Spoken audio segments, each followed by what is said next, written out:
नमस्ते, मैं हूं दिग्विजय सिंह और आप देख रहे हैं न्यूज पथ। आजकल ठगी की खूब घटनाएं देखने को मिल रही हैं। इसके लिए ठग अलग अलग तरीके से अलग अलग तरकीबें आजमा रहे हैं। आम लोग तो आम लोग, खास लोग भी इसका शिकार हो रहे हैं, इससे बच नहीं पाए हैं।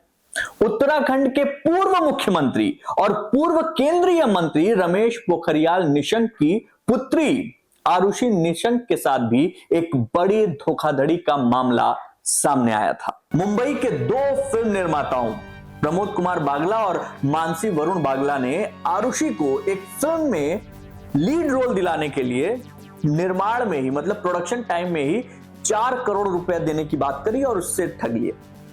आरुषि ने यह बात कोतवाली पुलिस में जब दर्ज कराई और शिकायत में बताया कि निर्माता उन्हें एक हिंदी फिल्म में प्रमुख भूमिका देने की पेशकश कर रहे थे और उससे जो इनकम होती उसका एक मोटा हिस्सा उनके पास जाता और फिल्म निर्माण के लिए 5 करोड़ रुपए इन्वेस्ट करने के लिए बोला था।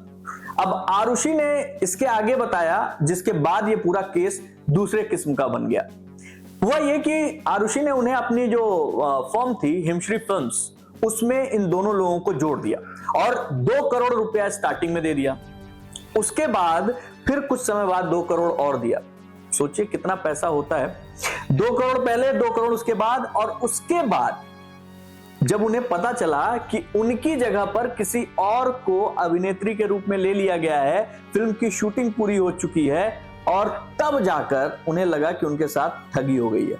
अपने साथ ठगी का एहसास होने पर आरुषि ने निर्माताओं से उस पैसे को लौटाने के लिए कहा और तब उन्होंने इस बात से इनकार कर दिया, धमकी भी दी। अब इस मामले की जांच पुलिस कर रही है और पुलिस अधिकारियों की माने तो शिकायत दर्ज की जा चुकी है और उसी के आधार पर भारतीय दंड संहिता के तहत धन वसूली, ठगी, धोखाधड़ी, आपराधिक साजिश और धमकी की विभिन्न धाराओं के अंतर्गत मुकदमा दर्ज कर लिया गया है। इस दौरान जो फिल्म प्रोड्यूसर वरुण बागला है, उसने कहा कि भैया एफआईआर दर्ज कराने के लिए गलत आरोप लगाया गया है। आरुषि निशंक अपने रुतबे और ताकत का इस्तेमाल कर रही हैं, मीडिया को गुमराह कर रही हैं।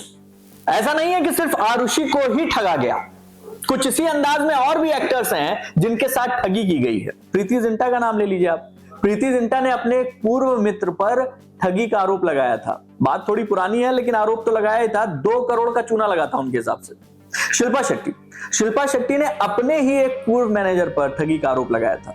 उनके हिसाब से उनके मैनेजर ने उनसे 1 करोड़ रुपए लूट लिया, मतलब ठग लिया। सोनू सूद का नाम तो आप सब लोग देखते हैं, सुनते हैं, चीजें करते हैं। सोनू सूद ने अपने जो पूर्व बिजनेसमैन पार्टनर थे उन पर ठगी का आरोप लगाया था और यह भी बोला था कि उस पार्टनर ने 5 करोड़ का चूना लगाया था। अब इस मामले में एक और नाम मुझे याद आ रहा है, राखी सावंत का। राखी सावंत ने भी ठगी का आरोप लगाया था और किसी और पर नहीं, अपने ही बॉयफ्रेंड पर। उन्होंने कहा कि हमारा ही बॉयफ्रेंड हमें चूना लगा के लंपट हो गया, चंपत हो गया, 1 करोड़ का। कंगना रनौत भी इसी लिस्ट में है। कंगना रनौत ने अपने पूर्व मैनेजर पर ठगी का आरोप लगाया था। कुल मिलाकर मैं ये कहना बताना चाहता हूं कि आप जिस हैसियत में हैं उसी हैसियत के हिसाब से आपको ठगा जा रहा है, उसी तरीके से आपको ठगी का एक बड़ी पिक्चर आपको दिखाई जाती है और उस पिक्चर को दिखाकर आपको ठगा जाता है। फिल्मी दुनिया में ठगी के ये मामले आम है अभी फिलहाल। अगर पुराने जमाने की बात करें, दिलीप कुमार या फिर राज कपूर, देवानंद, तो इन लोगों के साथ ऐसी कोई ठगी की घटनाएं सामने नहीं मिलती हैं, लेकिन उस समय की कुछ अभिनेत्रियां हैं जिनके साथ ठगी हुई थी। उसमें एक चर्चित नाम है, आप पसंद भी बहुत करते होंगे, मीना कुमारी का। एक बार 1950 के दशक में मीना कुमारी से 50,000 रुपए ठग लिए गए थे। वो 50,000 रुपए आज के जमाने में करीब 50 लाख या फिर 5 करोड़ के आसपास ही होंगे। 1950 की बात बता रहा हूं। ऐसा ही एक और उदाहरण मिलता है नरगिस के साथ। नरगिस को भी एक बार 1 लाख का चूना लगाया गया था 1940 के दशक में।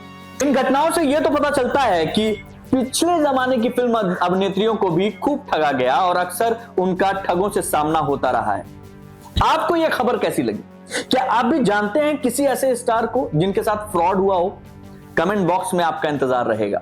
न्यूज पथ को लाइक, सब्सक्राइब और कमेंट करना बिल्कुल मत भूलिएगा। जय हिंद।